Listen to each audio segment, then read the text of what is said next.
We are switching gears away from bacteria. So if you haven't taken the bacteria exam, that's due tonight, because I think it was like half of you took it, half of you haven't yet. That's due tonight. But we are switching away from bacteria and moving on to the whole another big group of organisms that, try to kill us, the viruses.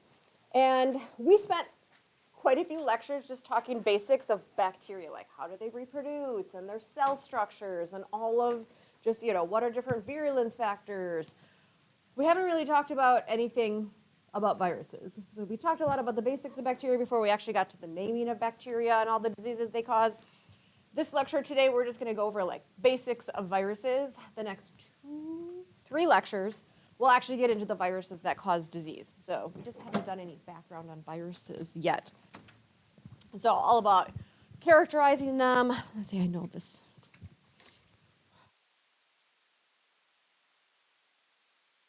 So we're going to go over what are some characteristics of viruses, how do they reproduce, how can they cause cancer, how can we grow viruses, are kind of the question, on that whole issue of are viruses alive? And then we've got one other thing that we talk about at the very, very end of this PowerPoint called prions, which are not viruses, but if I can get to that part of the PowerPoint today, we'll talk about why we talk about them with viruses at the exact same time. So starting just with basics and characteristics of viruses. One, they are super tiny. Like, we didn't even know a lot of these viruses even existed until we started developing them higher microscopes, the electron microscopes. Viruses are acellular, which means they are not a cell. They don't reproduce on their own. They don't have a cell wall. There are other things they have.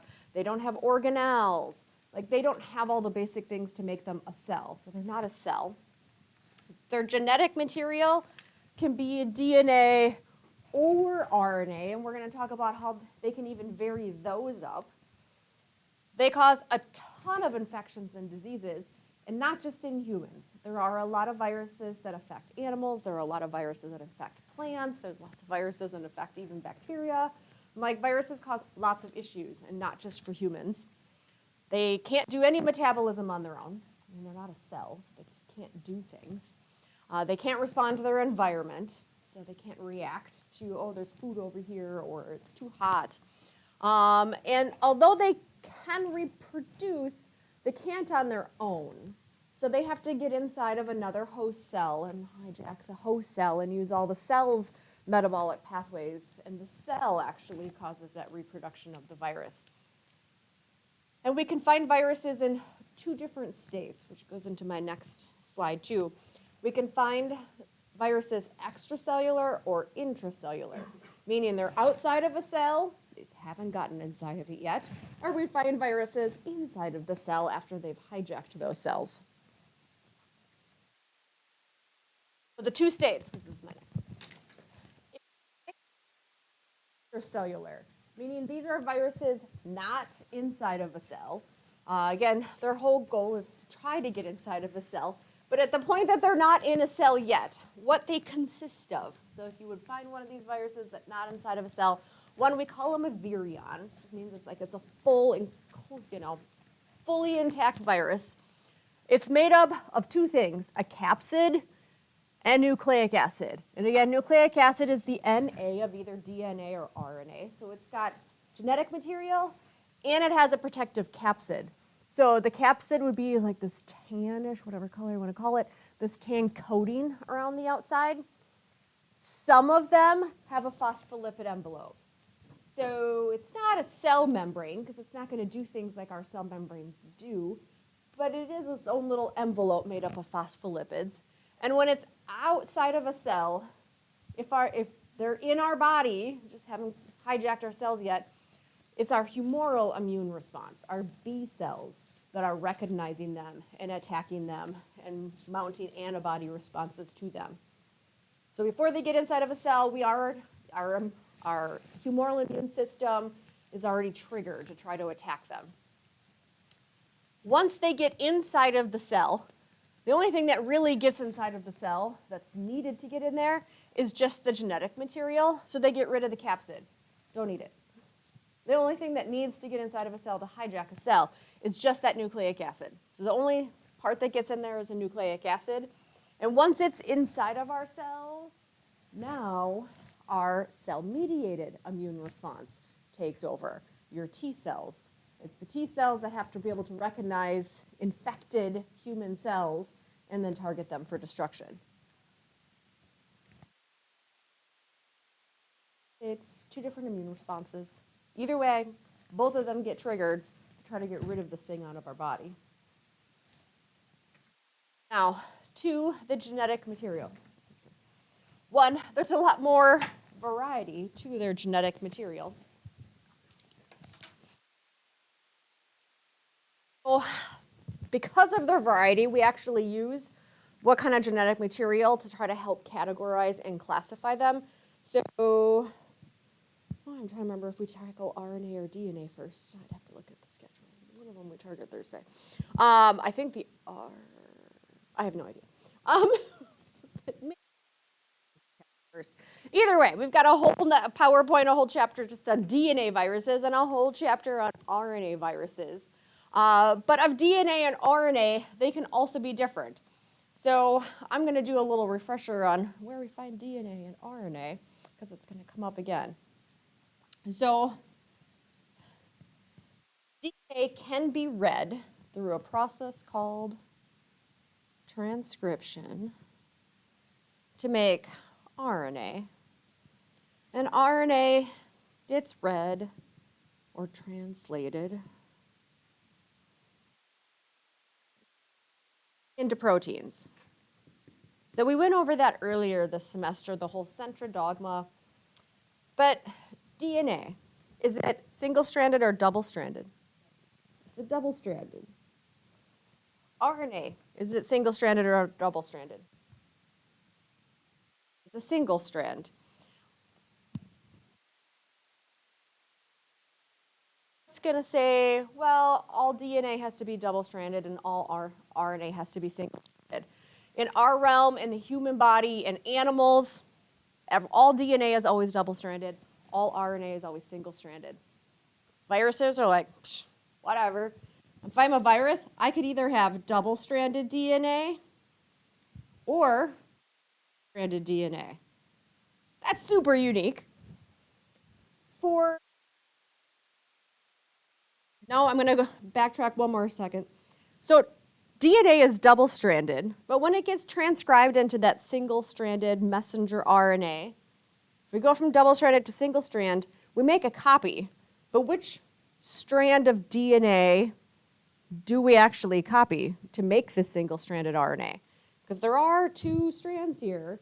Which one do I copy? Do I copy this one or do I copy this one? Luckily, our cells know which one to copy. And so the strand that gets copied, that then gets read and turned into protein, is called the positive strand.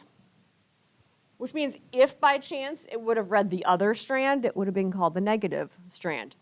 So there are some viruses that in their RNA, they do have that positive strand of RNA that can easily be made into proteins. But some of them have the opposite strand. And some of them even have double-stranded RNA. There's a lot more variety of genetic material. And so as we start getting into the DNA viruses and the RNA viruses in the next couple of PowerPoints, they are grouped based on, do they have DNA or RNA? It's whole chapters in your book.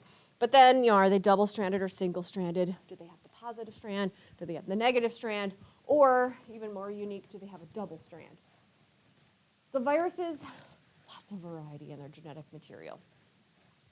Now, of all the DNA that they might have, or all of the RNA they might have all their genetic material as one single long strand of nucleic acid, or all of their genetic material is in little snippets.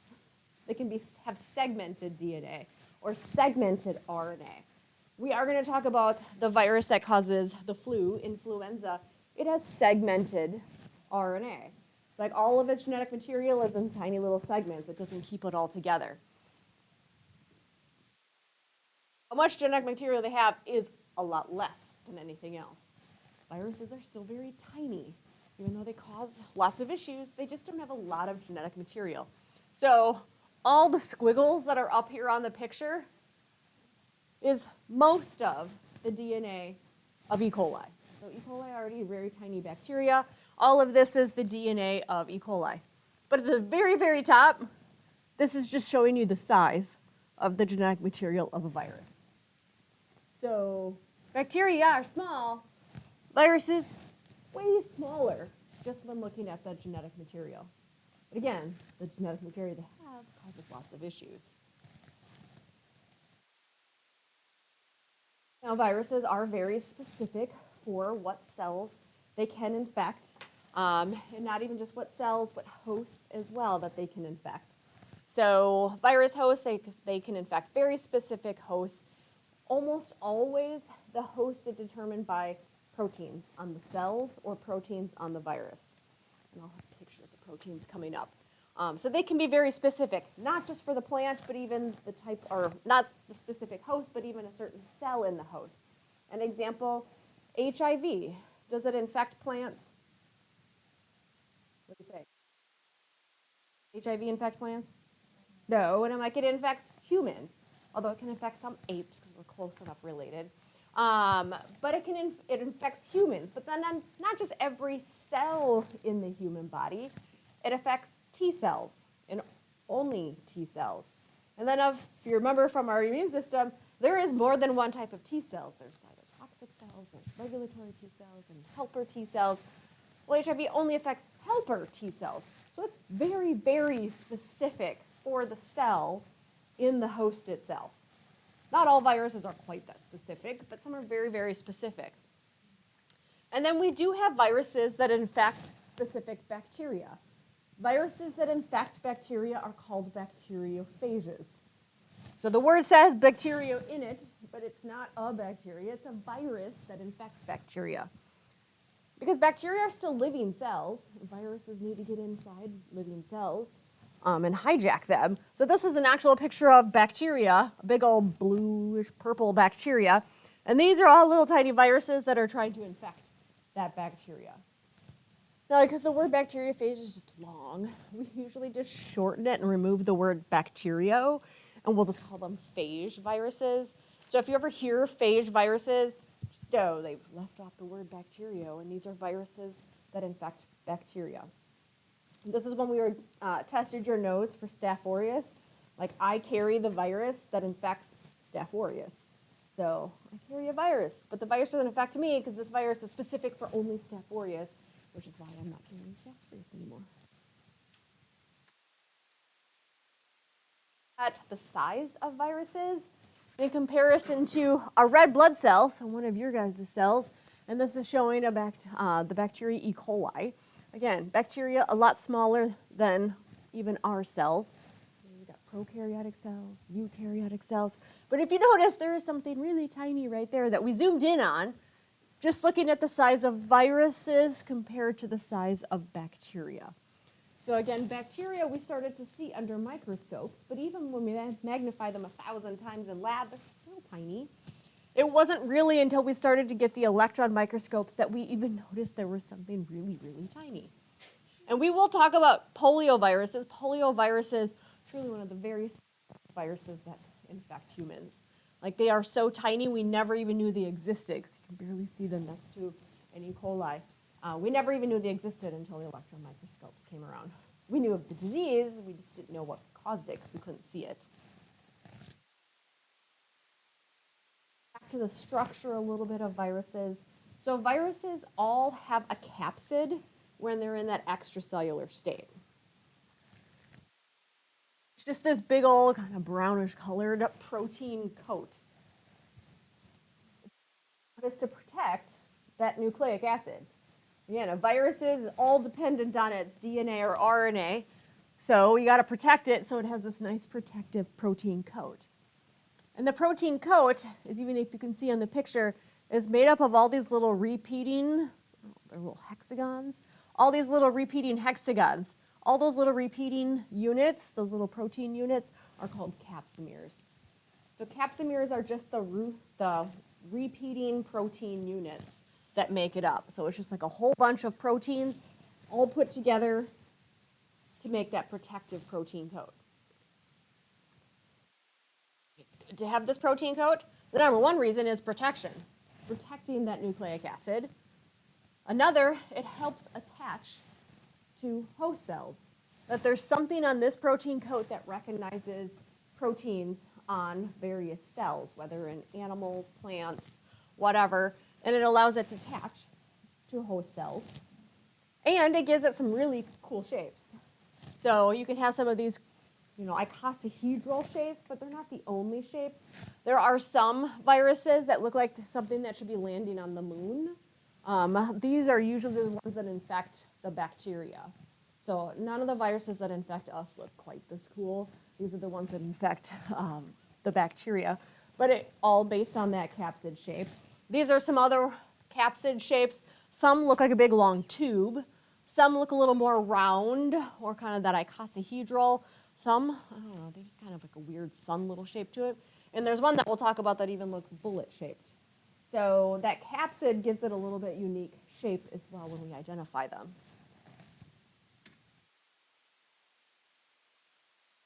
In their extracellular state, have a viral envelope, that phospholipid layer around the outside.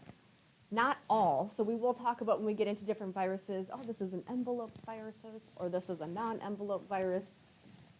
If they do have an envelope, phospholipid, so this is that phospholipid bilayer on the outside, they stole it. They didn't make it, they stole it. When they're inside of one of our host cells, when our host cell releases the viruses on their way out, steals some of our phospholipid bilayer. So they acquire it during release. They steal it from us. And it's in this envelope bilayer that we have these little proteins that stick out. Little glycoproteins just means a carbohydrate protein that sticks out. And it's these little proteins that can also recognize very unique proteins on our cells. So it uses those little these little glycoproteins to recognize hosts and host cells. Now, just in this last, couple of years, what does this particular virus look like? Pictures. This, I think, actually is the SARS, which COVID-19 is in the SARS family. But the COVID virus uses these little glycoproteins on the outside, on the envelope, to recognize very specific proteins in our body. Our issue with COVID was the proteins that it recognizes in our body are found on quite a few different cells in our body, which is why some people lost smell, some people had sore throat, some people had runny noses, some people had digestive issues. Like, it caused so many random and a wide variety of symptoms. Is because a lot of the cells in our body actually have the protein that this particular virus recognizes. So it didn't just target one particular area of the body, it could target multiple places. Here's another one. Again, this is the SARS. You could actually see some of those little proteins that are sticking on the outside. And those, again, are the proteins that are recognizing proteins on our host cells so that it can attach to it and then invade them. Now, when it gets inside of our cells, it goes through 5 steps of replication. So again, it's got to get in, but then it's going to go through 5 steps of replication where our host cells or any bacteria host cells or anything else is going through these steps to sit there and become a virus-producing factory. Because they can't reproduce on their own. Now, there are 2 ways that our cells, when I say our, I'm like any cells, can produce viruses and make viruses. The very first one we're going to go through, which is the basic one, is called the lytic replication. I'm just going to write the steps up here because I'm going to talk about them too. 5 steps. The very first is attachment. So the virus is going to use some of its little proteins on the outside. It's going to recognize a very specific host cell, and it's going to attach to it. After it attaches to the host cell, we have to have the entry. And again, that outer protein capsid that gives it its cool shape does not go in. It's just the nucleic acid that enters. If any of the capsid does go in, it doesn't do anything. And sometimes, and I have more pictures where it does go in, but then it gets rid of it because you just don't need it. After the nucleic acid goes in, the entry, we have synthesis. And the synthesis just means making. So we're going to make the viruses, or at least the virus parts. So it's going to synthesize and make proteins, because that's what the capsid is made up of. And it's going to synthesize and make nucleic acids.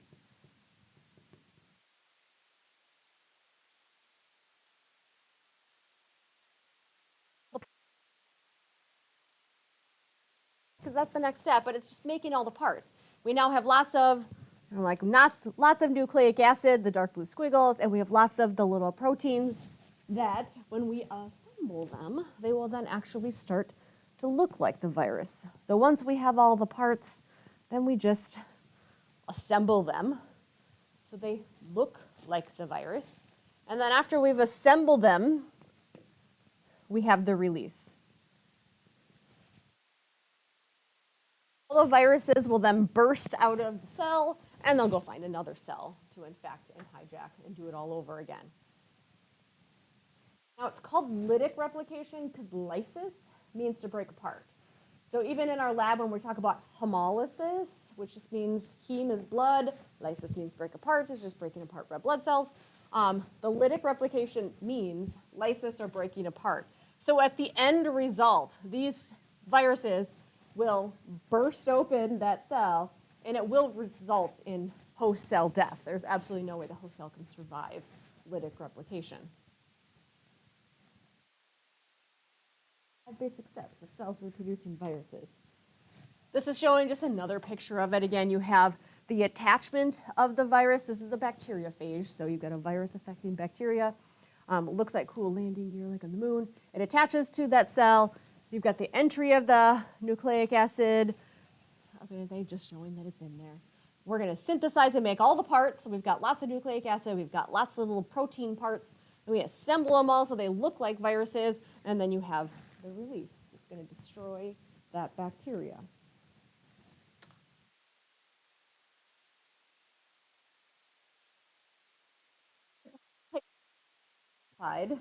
Version of that stage as well. So it's called lysogeny. It's a modified life cycle.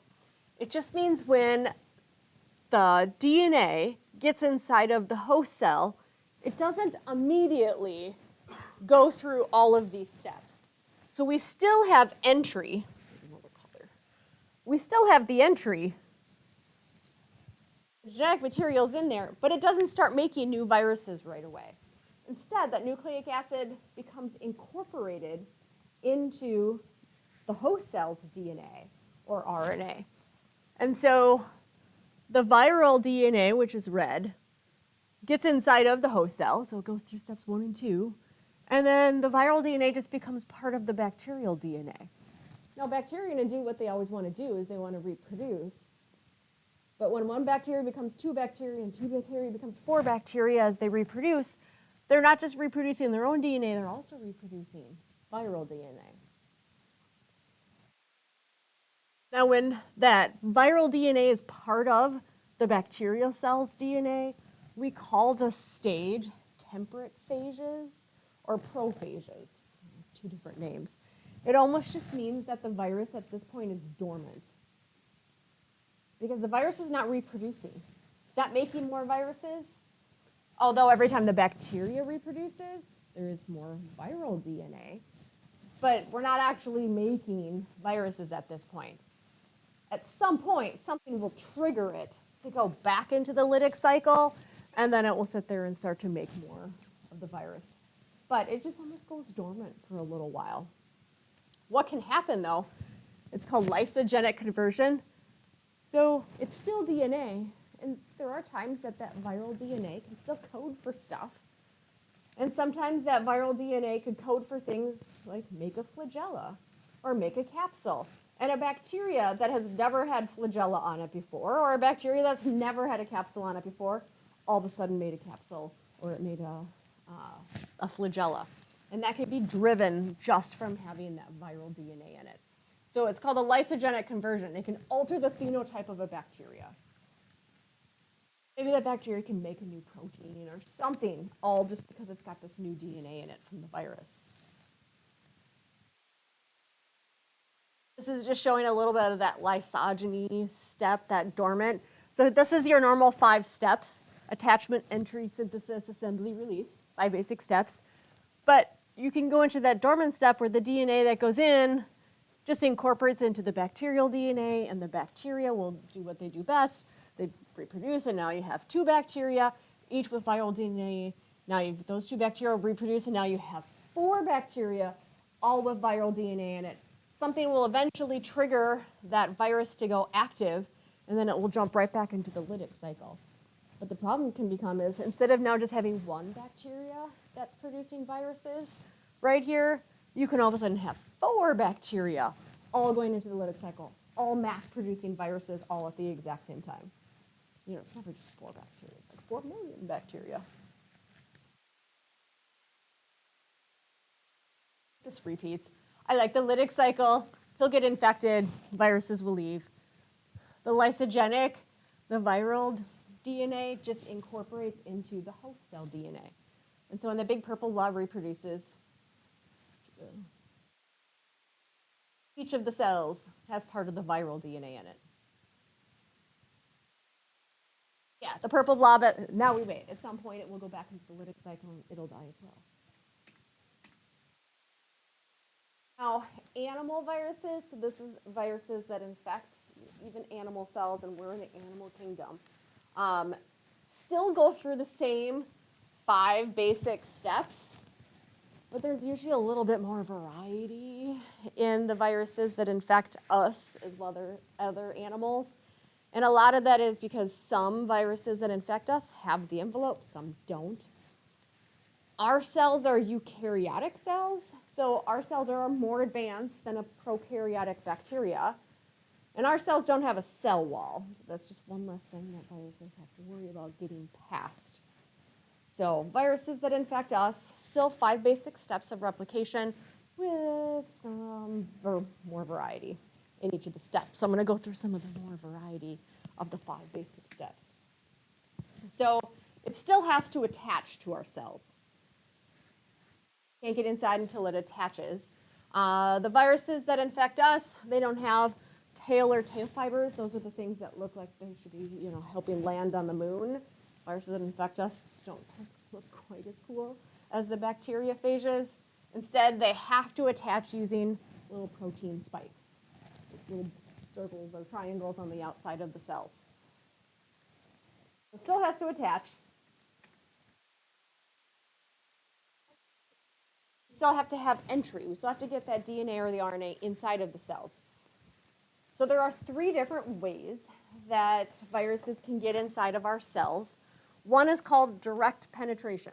So the virus sticks. There's the capsid with the nucleic acid in it. It's stuck to those little receptor proteins on the cell, and then it just injects the DNA inside. So it just shoots the DNA in, and the DNA's in. That's one way. Another one's called membrane fusion, and this happens when you have enveloped viruses. So our cell membranes are phospholipid bilayers. If a virus has a phospholipid bilayer envelope, it attaches, and then it's just a whole bunch of phospholipid, and they just kind of meld together, all the phospholipids. That's the membrane fusion. So all the phospholipid, that's all the yellow, fuses together, and the virus ends up coming inside. Capsid and all. But because it does not need the capsid, the first thing it will do once it gets inside of the cell is gets rid of the capsid right away. Doesn't need it. But it just kind of melds those envelopes together. And the third one is called endocytosis. So when that enveloped virus attaches, it triggers phagocytosis. So our cells will actually go up and bring the entire virus in, envelope and all. It will bring all of it in, and then because it only needs the DNA, it gets rid of everything else. It gets rid of the envelope, it gets rid of the capsid, and then we're left with getting that DNA in. So a couple different ways that these things can get inside of our cells. We still have to make proteins, and we still have to make either the DNA or the RNA. But there are some different strategies to making DNA and RNA in different locations as well. So if it's a DNA virus, because I think that is what we tackle first on Thursday, all of the new DNA gets made inside the nucleus, because our cells have a nucleus. If it's an RNA virus, all the RNA gets made in the cytoplasm. So RNA is included. But there's still some differences when it comes to RNA. So I mentioned before, there are 3 different kinds of RNA that a virus can have. And it can even have that positive strand of RNA that can get directly read and made into proteins.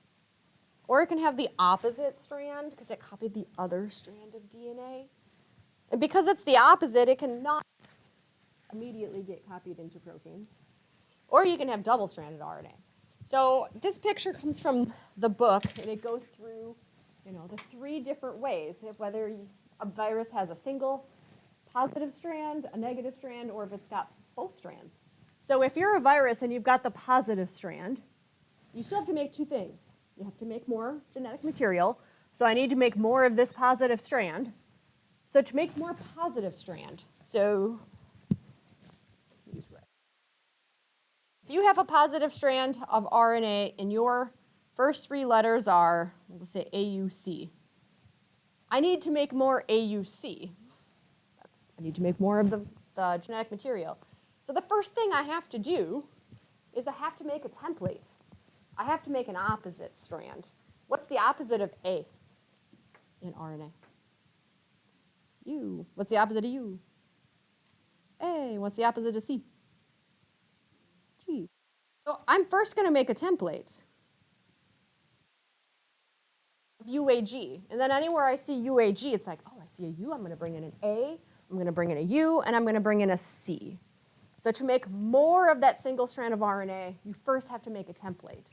So that positive strand, that's the genetic material you have. That's what you need more of. But the first thing you have to do is make the opposite strand. The opposite of positive is negative. So you make the opposite strand, the UAG.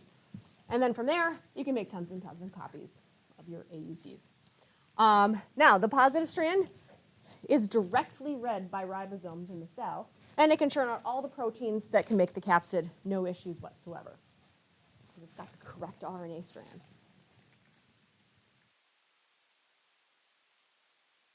Negative strand of RNA, though, well, for you to make more negative strand of RNA, you have to then make the template.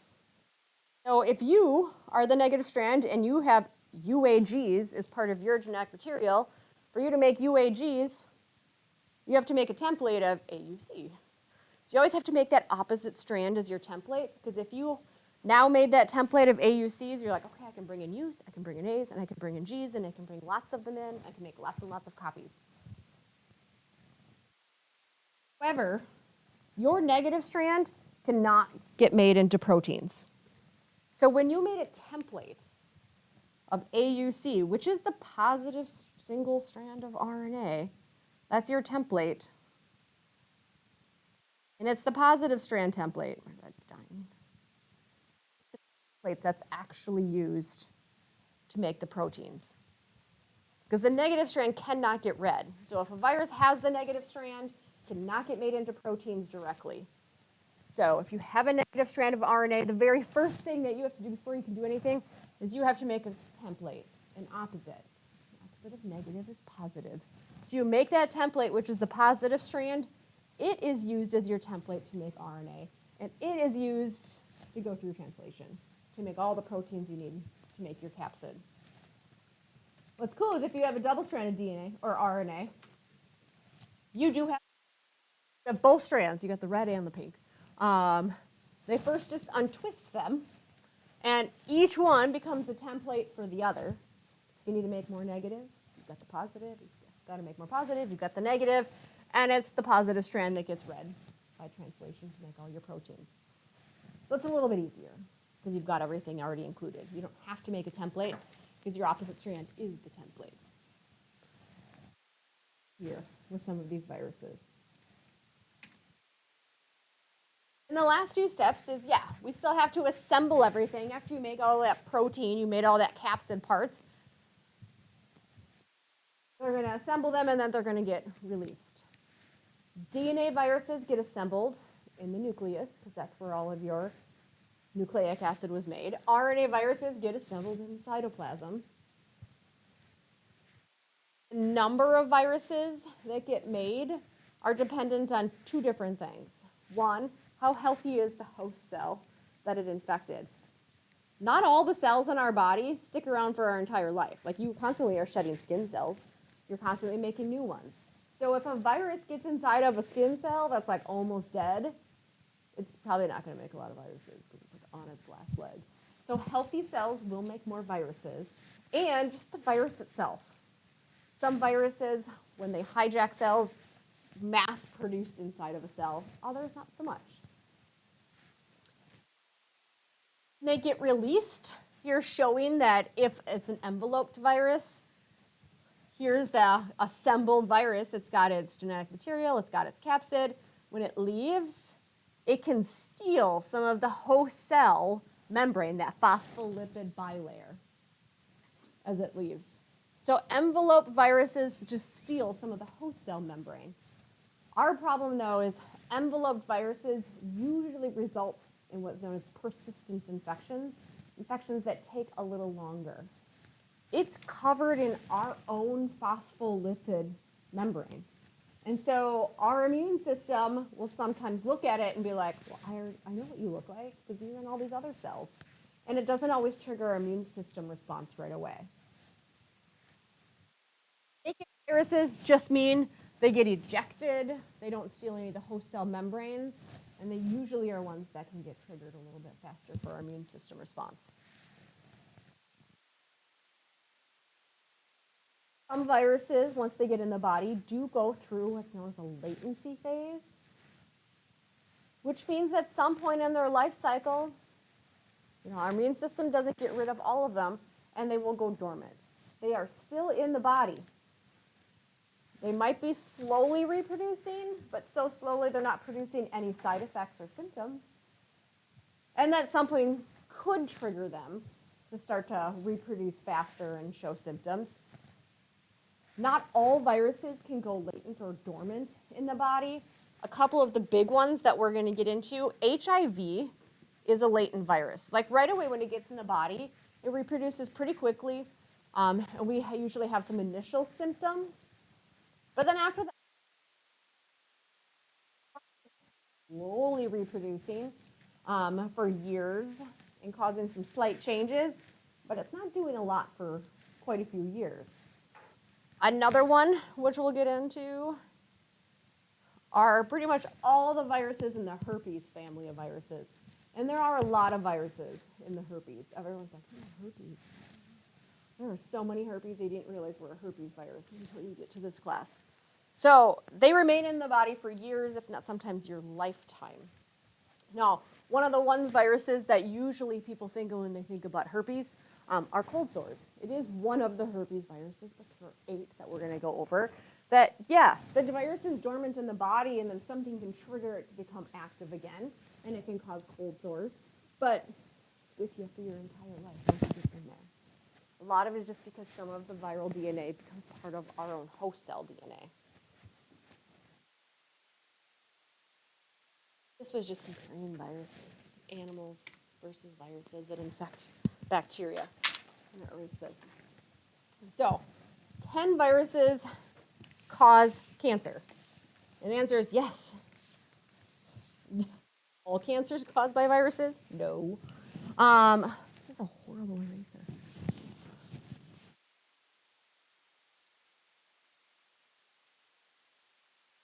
Can cause cancer. Now, a little bit of background on things to know with cell division and cancer, and the genes that control cell division. So our cells are dividing all the time. At least most of our cells in our body are dividing all the time, nonstop. But there are checkpoints that control our cells from dividing. so that our cells don't divide uncontrolled. If something's wrong with our cell, we can stop it from dividing. Like there are little checkpoints that our cells have to go through. So cell division and genes. One, we have genes. These are little snippets of DNA. We have genes that prevent cell division at all. That can just stop cells from dividing. Like the gene's just like, nope, my job here is to stop the cell from dividing. We have genes that prevent unlimited division. So that we have the little snippets of DNA that's like, okay, the cell can divide for a while. But then we have genes that are like, nope, like we're just going to stop it at some point. We have genes for cell division that we can turn off. So we do have genes that are like, yep, we're going to divide. This is the time to divide. This is the information that says how we're going to divide. But we can turn those genes off so that the cell won't divide. We have genes that inhibit cell division, so they try to stop cell division, but we can also turn those on. So we have genes that are constantly regulating and controlling cells and cell division. Now, cancer, if you didn't know what cancer is uncontrolled cell division. That's what cancer is. It doesn't matter what it was caused by. Cancer is uncontrolled cell division, which means cells are dividing and nothing's telling them to stop. And the problem is, at some point, the cell will usually have a mutation as it constantly is dividing. Nothing ever tells it to stop. So the cells that are now dividing are abnormal cells. They can't do whatever they're supposed to do. And when you have cells that are constantly dividing and nothing ever tells them to stop, this is when we develop tumors. Because it's just cells that are dividing and nothing tells them to stop. Now, a tumor, like it's officially called a neoplasia. Neo means new, plasia means growth. So it just means new growth. And it becomes visual as a tumor. So these are cells that are growing uncontrolled. Nothing's telling them to stop. And because nothing was telling them to stop, some cell in here was damaged a little bit. It doesn't look like the rest of the cells, but these cells are still dividing, uncontrolled. Nothing's ever telling them to stop, and these cells are not able to do whatever they're supposed to be doing. I don't want that up there yet. I'm going to. More colors, though. I didn't bring all the colors that matches up there. Down with me.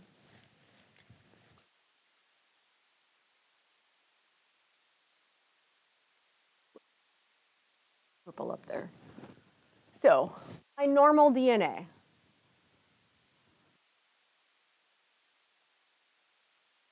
I'm going to define a couple more things that are up there. What colors do I want?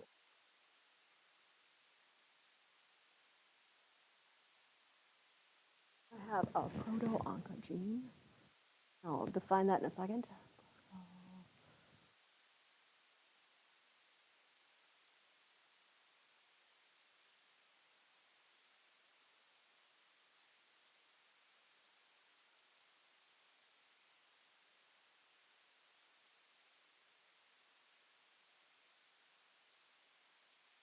Now, basic is for cancer to happen, cells are dividing. So when we talk about cells dividing, in this case, it's bad. We don't want cells to divide. We want the checkpoints to make sure that those cells stop.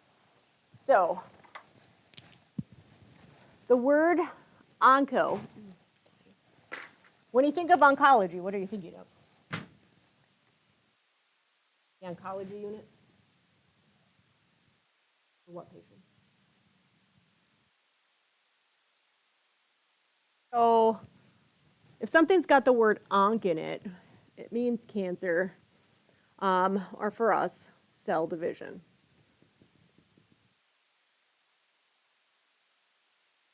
Because proto-oncogene has the word pro in it, it means before, or like, oops, or like not yet.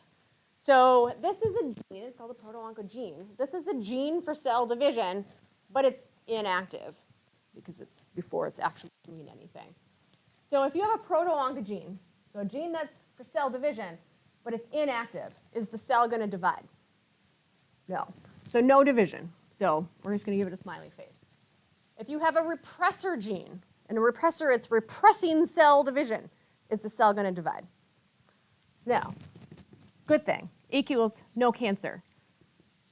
because we have these genes in place, these genes are going to stop the cells from dividing. With a virus, and it can depend on what virus and what cell.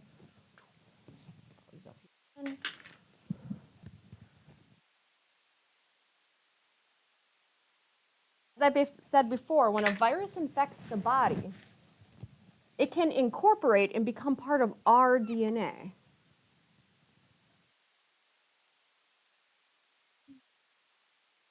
We're going to make our virus right here. Virus, because it inserted right here where the proto-oncogene is, it actually inactivates or stops the proto-oncogene. So then it no longer has that proto in it because it's inserted right there where that gene is. So if you have a proto-oncogene, so a gene that's supposed to divide, but it's not active, but now it is active, will cell division happen? Yes, like this inactive gene is now active, and the cell will divide, which is bad when it comes to cancer. But luckily, right after it, we still have a repressor gene that's going to stop cell division. Because it can stop cell division, we're still okay. Although we have inactivated one gene to cause cells to divide, we still have another one. We still have another gene that's right there that's like, nope, I don't care if something else that I'm going to divide. My job here is to still stop cell division.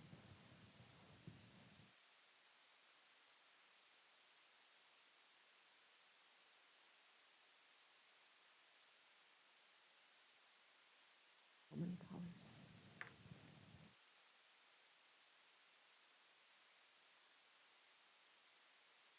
Is if you get this virus inserting in multiple places. You get it one inserting into that proto-oncogene, so now it's an oncogene. And this is going to cause the cell to divide. But if it all inserts right in smack dab in the middle of our repressor gene, because it's all DNA, the repressor gene can't do its job. It can't stop or repress cell division. Of our DNA and itself right into those checkpoints. And because we now no longer have any genes that stop cell division, viruses cause cancer. Not all cancers are caused by this, but we do know that there are viruses that can cause cancer because it inserts into our DNA. So yes, there are environmental factors that cause cancer. UV light causes cancer. There are certain types of chemicals out there that can cause cancers. However, about 20 to 25% of all human cancers, that's a lot of cancer, are actually caused by viruses. So Burkitt's lymphoma, we're going to get into the viruses coming up that can cause these. Burkitt's lymphoma, Hodgkin's disease, Kaposi sarcoma, and cervical cancer. You guys know which virus causes this? The cervical cancer? There's a vaccine for it now.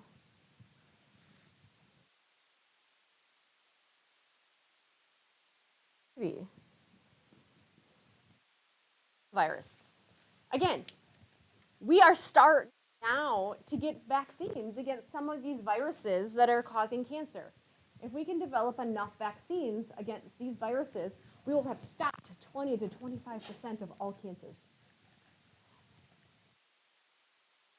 Back in my day, we didn't have this vaccine yet. That particular virus doesn't only cause cervical cancers, it causes other cancers as well, which is why it's now becoming very widely advertised and publicized, is like, do it. No side effects. Instead, you can stop a whole bunch of different possible cancers. Away from cancers. If you wanted to grow your very own virus, there are several different ways that we can grow viruses or culture viruses. One, we can use mature organisms. If we want to grow viruses that infect bacteria, we can first in the lab grow the bacteria. And then we can put a couple viruses in there, and they're going to sit there and infect the bacteria, and the bacteria reproduces the viruses. It's actually what it's showing up on this plate. They make what's known as a lawn of growth. We do that in lab today, where they cover the entire plate with bacteria, and then they put some viruses on there, and all those little areas, the little circles, are actually where the viruses have killed the bacteria, because the bacteria are reproducing, and it goes through lysis. There are some plants and animals. We can grow the plants or animals. We can infect them with the virus. We can grow the virus that way. That gets into lots of more issues and paperwork. Embryonic chicken eggs. Again, this is where we get our flu vaccine, as well as a couple other vaccines out there. An egg is a really big single cell.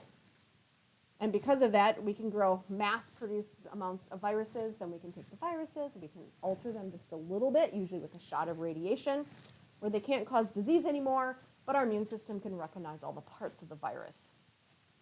The most common way of growing viruses, though, are just cell cultures. We can grow cells in the lab. We can grow epithelial cells in a lab. It's usually grown in like a pink media, where we can grow the cells, and then we can put the virus in there, and the cells will produce those viruses. And one little slide on this whole debate on are viruses alive? And I do talk about them as they're alive, because I say, this will kill the virus. How do you kill something that's not alive? So the debate is, some people say, no, they're just complex pathogenic chemicals. And it's because they don't meet the basic characteristics of life. They can't react to their environment. They can't reproduce on their own. They're not an actual cell. They don't have all the organelles or anything else. So it's like, well, they don't meet the basic characteristics of living things, so we just say they're complex pathogenic chemicals. Others say, well, they're just the least complex living entities out there. They're still alive, but they're like the simplest things out there that are still alive. And it's because they do have very sophisticated ways to attach and invade cells. I mean, they look like something that should be landing on the moon, which we actually mimicked our moon landing after them. They completely hijack a host cell. I mean, if you're not alive, like, how do you all of a sudden hijack host cells and control them? And they can reproduce, just not on their own, but they can replicate themselves. So there's kind of that debate on, how do we call them alive? Do we not call them alive? I just refer to them as they're alive, because it's just easier when I say we kill them. I'm glad I got 5 minutes. Are prions. So a prion is an infectious protein. That's where it got its name. It's a protein that's infectious. That's all it is. It is a protein. It's not a cell, it's just a protein. But it's an infectious protein. This protein can cause disease. And it can cause spreading, which is why it's an infectious protein. So we talk about prions with the virus unit, because viruses aren't really alive. They're just proteins and nucleic acid. Well, prions aren't alive either, because they're just a protein. They don't even have nucleic acid. They're just a protein that's an infectious protein that causes diseases. Now, it is made of a protein called cellular protein P. That's the PRP, cellular protein P. We find it in animals, including us, mammals. And its shape, the normal protein in the body, has these little helical shapes. They're called alpha helices. An abnormal protein P they're not helical shapes anymore. They have these straight stretches called beta sheets. This thing changes shape. When you change a protein shape, can it do its job anymore? No, that's denaturation. You change the shape of a protein, it can't do its job anymore. So we changed the shape from alpha helices, these little helical shapes, to these little flat sheets. Change the shape of the protein, can't do its job. That in itself wouldn't be so bad. The problem is, once this protein changes shape, it gets rid of that helical shape and goes to that straight area. This abnormal protein causes other ones to change shape. It's almost like hey, it's really cool to have these straight beta sheets, and it encourages other proteins near it to unravel and form these protein sheets. That's when it becomes the infectious. It's not just, we damaged a protein, can't do its job. That damaged protein encourages other proteins to change shape, and then they can't do their job. Now the biggest issue is where in the body do we have these proteins? Cellular protein P is found in our nervous system, in our brain tissue and our spinal tissue. And if our brain tissue changes shape and it can't do its job, that's not good. And we start to have death of cells in our brain tissue. So the diseases that it causes, it's called spongiform encephalopathies.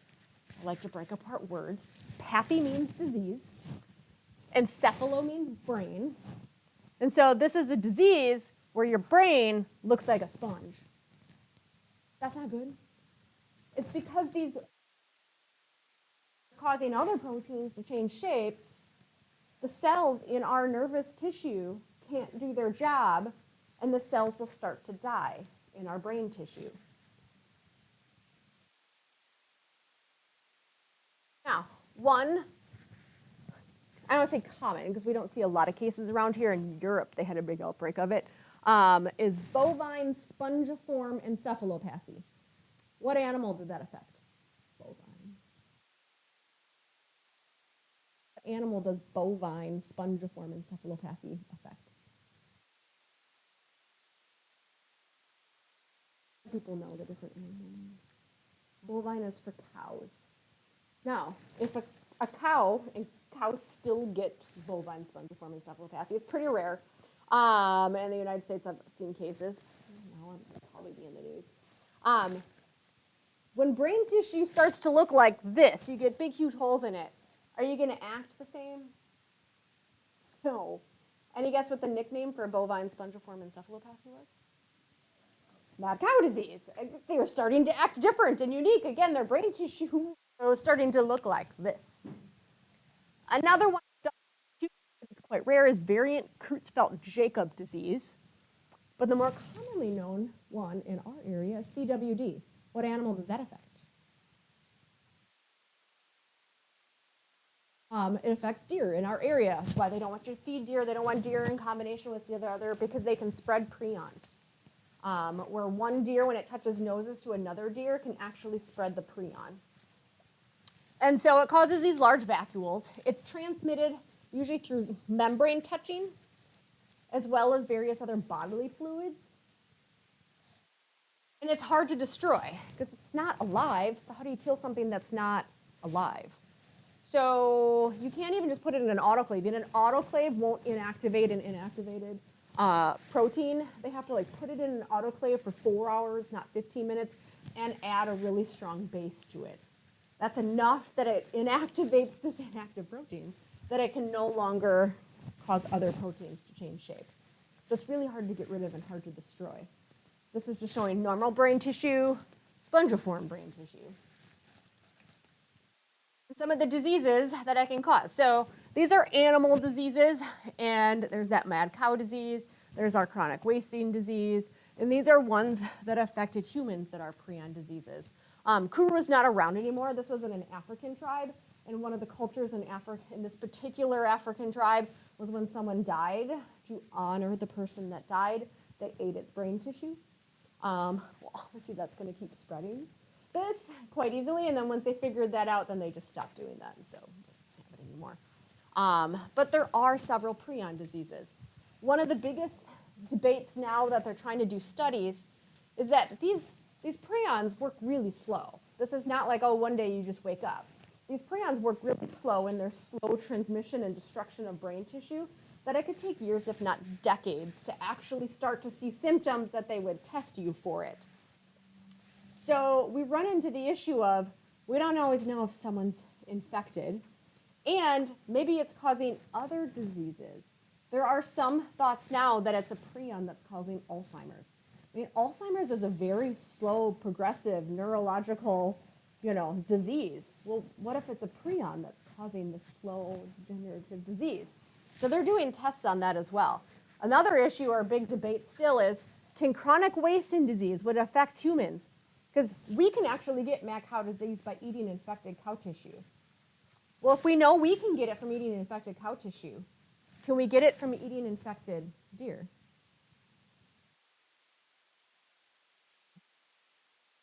So new in the deer population, we might not know. I eat venison all the time, FYI. I have no idea. In 30 years from now, I could have, you know, spongiform brain tissue. We don't know yet. And even if 30 years from now, they're like, oh, you have spongiform encephalopathy. It was totally caused from eating that one deer 30 years ago. How do you track it 30 years later? So that's why they do want everyone to test their deer and, you know, make that decision. We don't know. You know, can you get it from eating nervous tissue in the deer that's infected? We'll see. I'm going to end on that note. I don't know how many of you guys eat venison, but